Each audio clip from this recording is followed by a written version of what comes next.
na po yung pupuntahan mo. Hindi po ikaw palaging nakabalot. Huwag mo papahirapan yung mga kasama mo, ma. Huwag ikaw mag-iiyak, ha?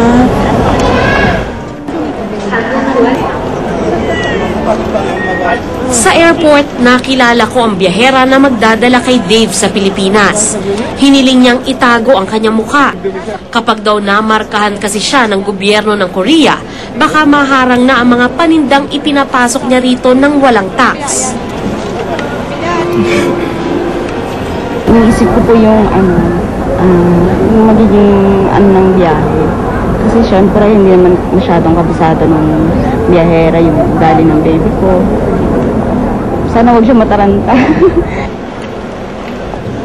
Kung pwede lang tumigil ang orasan para hindi na mawalay si Dave sa kanyang mga magulang. Kailangan ko pang ipaalala sa mag-asawang malapit nang lumipad ang eroplanong sasakyan namin.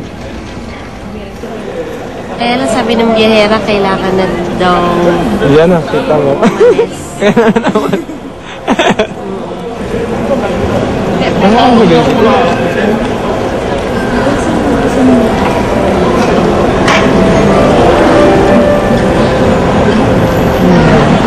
Baby, bye-bye. Ay, malaman doon naghintay sa'yo doon si Lola at si Lolo mo. Ah, baby, behave ka.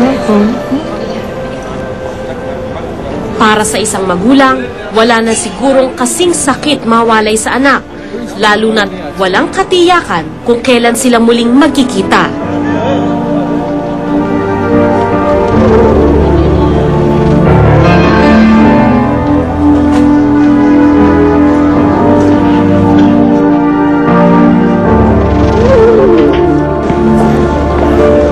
Tinanaw na lang ni Nelson ang kanyang anak hanggang mawala ito sa paningin.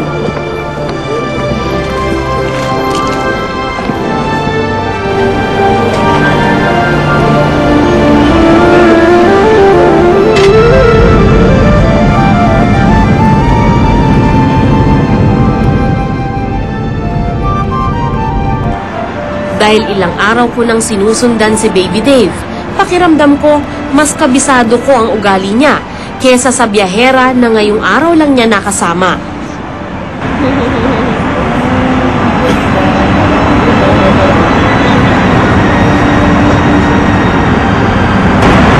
Nagagwapuhan yung mga Koreans eh. Lagi siyang binabate, lalo na ng mga nanay, mga lola, gano'n. Lagi siyang binabate. Good boy naman siya, 11:30 PM na. Umiiyak lang siya pag gutom, tsaka pagbasa yung diaper.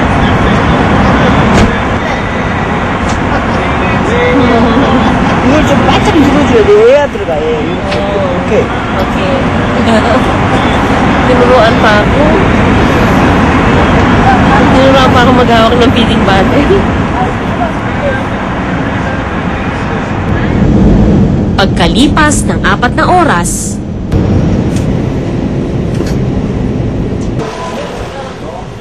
naghihintay na sa arrival area ang bagong mag-aaruga kay Dave, ang kanyang lolo at lola.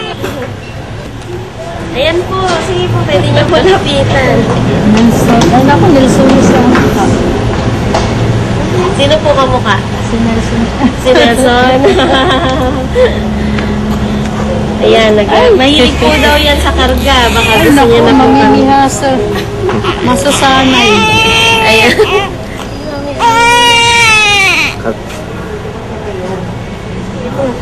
Ayan.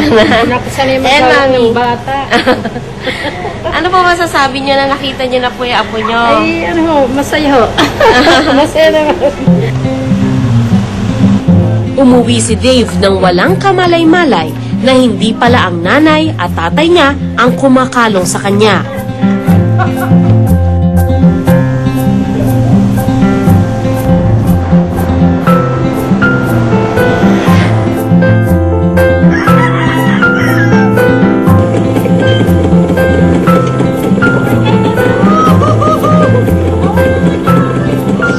Maraming bata na ang nauna kay Dave.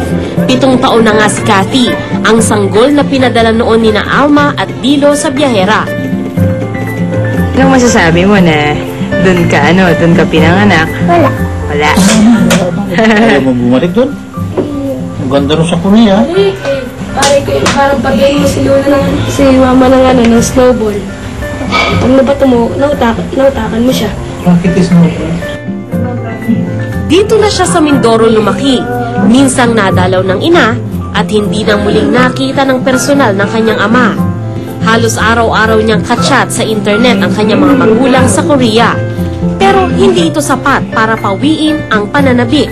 Ang isagal mo na lang ay Matt o makabayan. Ang isagal mo na lamang Raiming.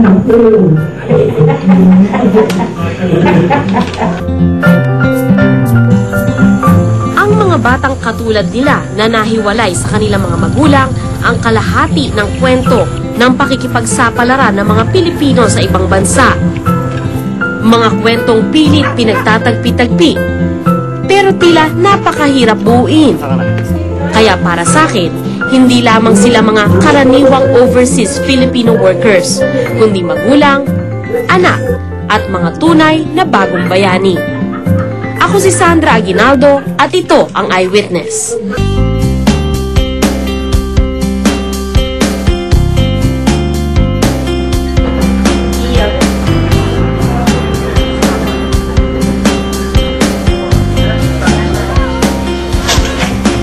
Ganyan tayo sa Korea, macho.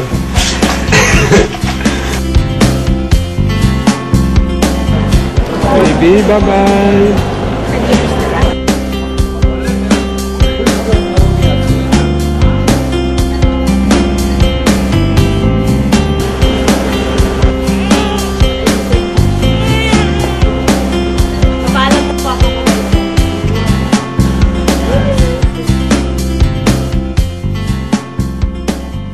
Kayo'y naging bahagi ng mga may init na